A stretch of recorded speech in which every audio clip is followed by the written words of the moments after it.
चलिए आज का वीडियो स्टार्ट करते हैं। Today's topic is how to develop standing and walking in cerebral palsy child. कैसे सेरेब्रल पॉल्सी चाइल्ड का स्टैंडिंग एंड वॉकिंग डेवलप करना है, ये पार्ट 1 है। पार्ट 1 में मैं बताऊंगी क्या क्या करना है। तो पहले आपका जो याद रखना है वो है स्टैंडिंग एंड वॉकिंग एक्सरसाइज के पहले बच्चे को अच्छे से neck control, rolling, sitting and crawling आ जाना चाहिए। अगर अच्छे से सिटिंग क्रॉलिंग नहीं आ पाएगा, अगर बच्चा अच्छे से सिटिंग हुए पोजीशंस को मेंटेन नहीं कर पाएगा, अच्छे से बैलेंस नहीं आएगा, तो बच्चे कैसे स्टैंडिंग पोजीशंस को मेंटेन कर पाएगा? क्योंकि सिटिंग और क्रॉलिंग करने से जो मसल्स का पावर बढ़ता है वो स्टैंडिंग में काम आता है। तो पहले बच्चे को अच्छे से सिटिंग क्रॉलिंग सिखाइए, उसके बाद आप प्रैक्टिस करवाइए स्टैंडिंग एंड वॉकिंग एक्सरसाइज की। हाँ, लेकिन आप एक काम कर सकते हैं, अगर बच्चे को सिटिंग आ जाए और आपको लगता है कि खड़ा करना है, बच्चे को थोड़ा सा स्टैंडिंग का प्रैक्टिस देना है, तो आप स्टैंडिंग फ्रेम का इस्तेमाल करिए। स्टैंडिंग फ्रेम को इस्तेमाल करके आप बच्चे को प्रॉपर तरीके से स्टैंडिंग फ्रेम में खड़ा कर सकते हैं। इससे क्या होता है, बच्चे का मसल्स का पावर धीरे धीरे बढ़ेगा। हाँ, obviously with the help of AFO ankle foot orthosis, KFO knee ankle foot orthosis और HKFO हिप नी एंकल फुट ऑर्थोसिस का यूज करना बहुत ही इंपॉर्टेंट रहता है। क्योंकि ये AFO यूज करने से जो स्टैंडिंग पोजीशंस या वॉकिंग पोजीशंस होता है, बच्चा इसका यूज करने से अच्छे से वो पोजीशंस मेंटेन कर पाएगा।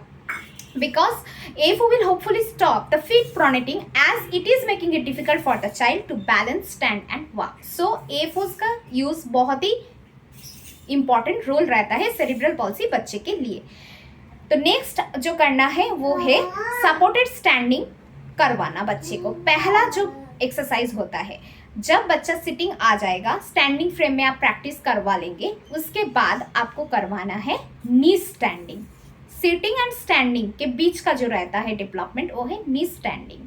नी standing and also knee walking आपको प्रैक्टिस करवाना है, उसके बाद ही आएगा बच्चे को सपोर्टेड स्टैंडिंग। तो देखिए क्या क्या एक्सरसाइज करवाना पड़ता है, मैं पार्ट 1 में शेयर करूंगी, उसके बाद धीरे धीरे पार्ट 2, पार्ट 3, पार्ट 4 ऐसे मैं धीरे धीरे अपलोड करूंगी वीडियो, कैसे कैसे बच्चे को स्टैंडिंग एंड वॉकिंग को धीरे धीरे प्रोग्रेस करवाना है। क्योंकि ये एक दिन का ट्रीटमेंट नहीं है, एक दिन में बच्चा अचानक उठ के चलना नहीं लगेगा। सेरिब्रल पॉल्सी एक बहुत ही मस्तिष्क पक्षाघात है, ब्रेन का न्यूरोलॉजिकल प्रॉब्लम, न्यूरोलॉजिकल डिसऑर्डर है। तो इसको ठीक करने के लिए आपको बहुत पेशेंस रखना है, आपको बहुत काम करना है बच्चे के साथ, तभी जाके आपको सही रिजल्ट मिलेगा। थेरेपी सेंटर में जाके एक्सरसाइज करवाइए, घर पे खुद को करवाना है, रेगुलर करना है, तभी आपको आसान होगा बच्चे को स्टैंडिंग एंड वॉकिंग लाने के लिए। तो चलिए देखते हैं क्या क्या एक्सरसाइज करवाना है।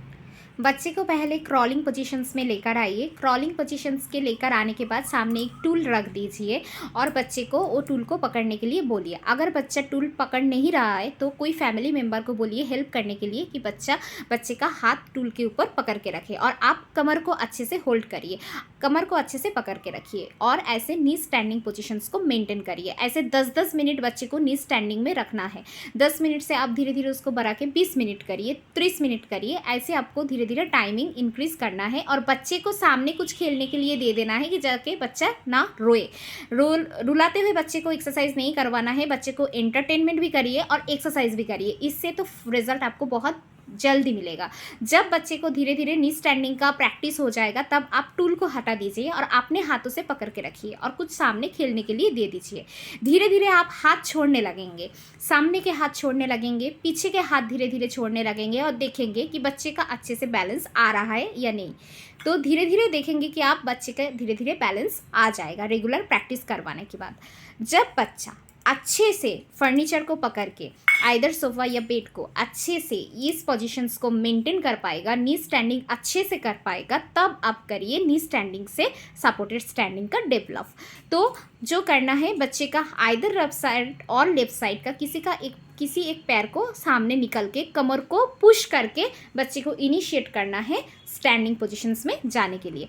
तो आप ऐसे करिए, एक पैर को निकालिए, निकालने के बाद कमर को थोड़ा सा पुश करके खड़ा कर दीजिए और खड़ा करके ऐसे आपको होल्ड करके रखना है। फिर से 5 मिनट से शुरू करिए, 10 मिनट, 20 मिनट आप बढ़ाते रहिए।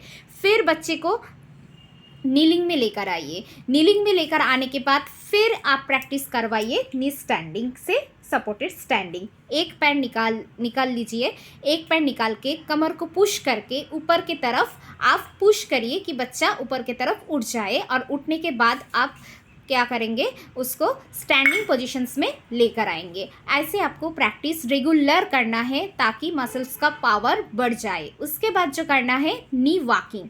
तो जब अच्छे से बच्चे को सपोर्टेड नीलिंग आ जाएगा, नी स्टैंडिंग आ जाएगा, उसके बाद आप कोई टूल या चेयर को सामने रख के उसको पकड़ के धीरे धीरे इनिशिएट करिए कि बच्चा धीरे धीरे घुटने के बल चलना स्टार्ट कर दे।